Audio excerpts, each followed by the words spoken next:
Dear Georg Mein, dear colleagues, dear organizers of this conference, first of all, thank you, Georg Mein, for the kind introduction, and I have to apologize for only being able to join this conference online today, not because, by the way, of COVID, because I'm just, have a different sickness. So I was very much looking forward to this conference, as well as to talking to colleagues face to face again, especially at such an exciting place like Dubai after more than 20 months of the ongoing pandemic.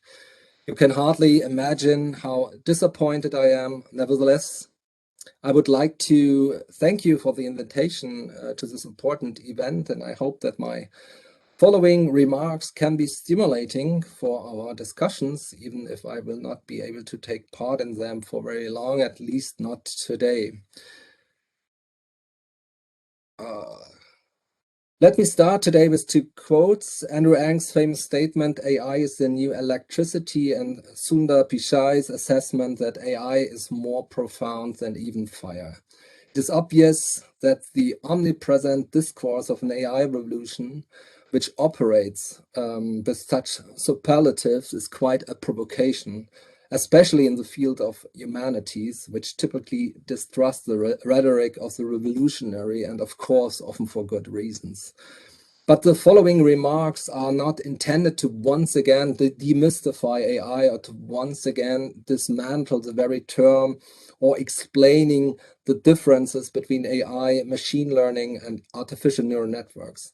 Instead, I would like to take a critical perspective on the concept of revolution in the current AI discourse without entirely rejecting it. In particular, my aim is to question the assumption that AI is the latest or another articulation of the digital revolution. It has often been stated that the determination of a revolution can actually only claim validity as a historical observation. It has with some temporal distance to the phenomenon observed, but not as a description of processes that are not yet completed and whose contours are not yet clearly emerging. And the latter is obviously the case regarding modern AI, in relation to which some experts claim that its current upswing might once again be overhyped, while others are pretty much confident that the true groundbreaking transformations are still ahead of us and that we are now only witnessing the shape of things to come. But there's another reason why it makes sense to question the concept of an ongoing or coming AI revolution.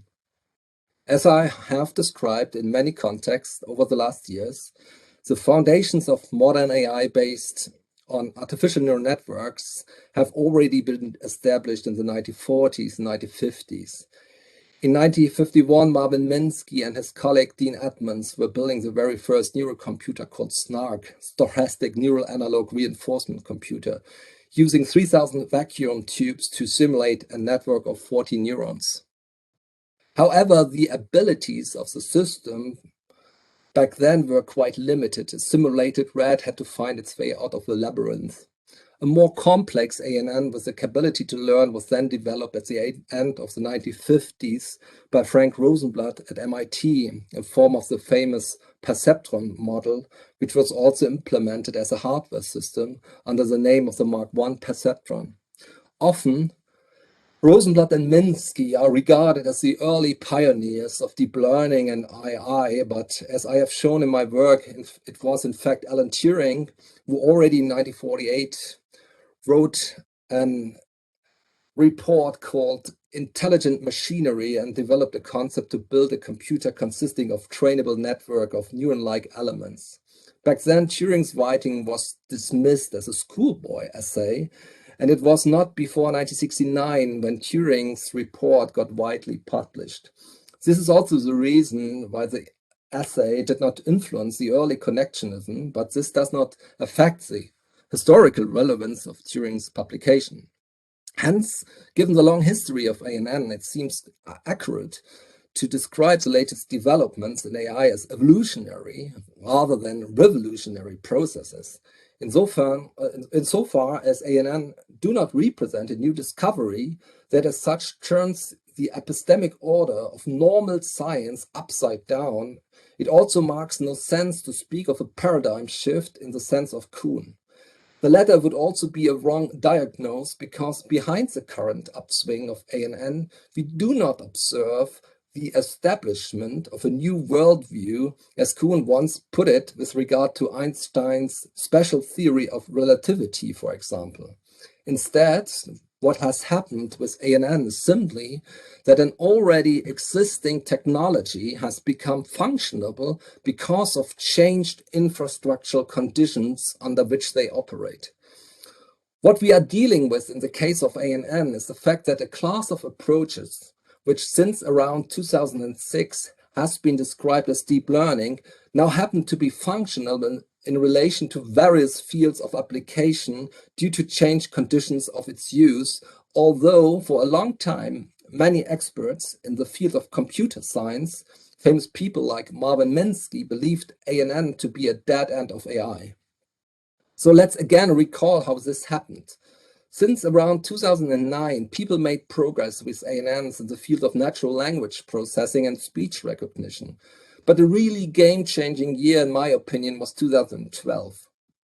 Back then, 3 scholars from the University of Toronto, Alex Krzyzewski, Ilya Sutskever, and Jeff Hinton, for the very first time effectively trained a so-called convolutional neural networks, which is a special variant of a traditional artificial neural network optimized for image and object recognition with data from the famous database ImageNet, as well on the basis of fast GPU processors. Especially the substantial employment of GPUs made all the difference. The Toronto team was able to reduce the error rate of previous approaches in image recognition about more than the half. Prima facie, this increase may not sound very impressive, yet it was big enough to attract the attention of leading IT companies like Google and Facebook, which quickly hired leading scientists like Yann LeCun and Jeff Hinton, and also acquired AI startups, companies like DNN Research and DeepMind. The strong interest of these companies in deep learning technology was no surprise, since all of them have already been harnessing big data, and now they had access to a powerful technology to process and harness it intelligently. But to what extent is it appropriate to speak of a media revolution in relation to the new triumph of ANN in the field of AI? At this point, we have to briefly address the relationship of revolutions and media revolutions. One could argue that all revolutions can also be understood as media revolutions because every revolution depends on media in order to be and or appear. But then again, we could argue if every revolution can be conceptualized as media revolutions, then no revolution is a media revolution. In fact, I believe that the distinction between media and non-media is constitutive for the epistemological interest of media studies, but at the same time, the concept of media must also be kept quite open in order to understand the ways in which different media shape culture, knowledge, technology in accordance with their conditions. In this process, media act as infrastructure networked mediating entities that recede and are invisible as such in the process of what they generate and shape. In the case of ANN, the use of technical media such as GPU hardware in tandem with databases and other mediators of AI infrastructures was indeed a game changer. GPU processors have emphatically demonstrated the enormous relevance of massive parallelism for the subsymbolic computational processes of modern AI. Of particular interest for the history of my argument is the work by McCulloch, the initiator of the Macy conferences. In his 1943 essay, A Logical Calculus of the Ideas Immanent in Nervous Activity, written together with Walter Pitts, McCulloch states that neuronal activity and its interactions function according to the principle of a digital switching logic or a mathematical logical calculus, so that neuronal interactions can be transformed into symbolic statements and vice versa. One important implication was that human beings are despiritualized. They become, as Klaus Piers once framed it, special cases of an information machine, which in turn becomes the generic term for all communication. To drive the human out of the humanities, Austreibung des Geistes aus den Geisteswissenschaften, the program Friedrich Kittler later advocates in media studies, is also based on this cybernetic model of information. The cybernetic studies of McCulloch Pitts can be understood as a challenge to the anthropological difference between humans and machines, as it had already been questioned some 200 years earlier by La Mettrie and others. The implications of this in terms of media theory are quite delicate and accordingly still controversial today. The principal independence of information processing from the material substrate or body, which as a medium constellates information processing in a specific way. However, I do not want to delve into this aspect here, but rather pursue a different argument. In the following, I am primarily concerned with the fact that the functioning of ANN, regardless of the form of the implementation as hardware or software, as well as the neural activity of biological brains, is not similar to the logic of a digital computer. But today I will only address the epistemic technical role of artificial neural networks and not talk about the neuronal activity of human brains. Most modern computers, whether PC or Mac, are still based on the principles of the universal discrete machine as designed by Alan Turing in the second half of the 1930s as a model with the aim of developing a precise mathematical definition for the concept of an algorithm. A specific circuit concept for implementing a universal computer that includes all the functional components of a Turing machine is a so-called von Neumann architecture. The majority of digital computers currently in use are still based on this architecture, which was developed as early as the 1940s. Three central features of a von Neumann calculator should be highlighted again here.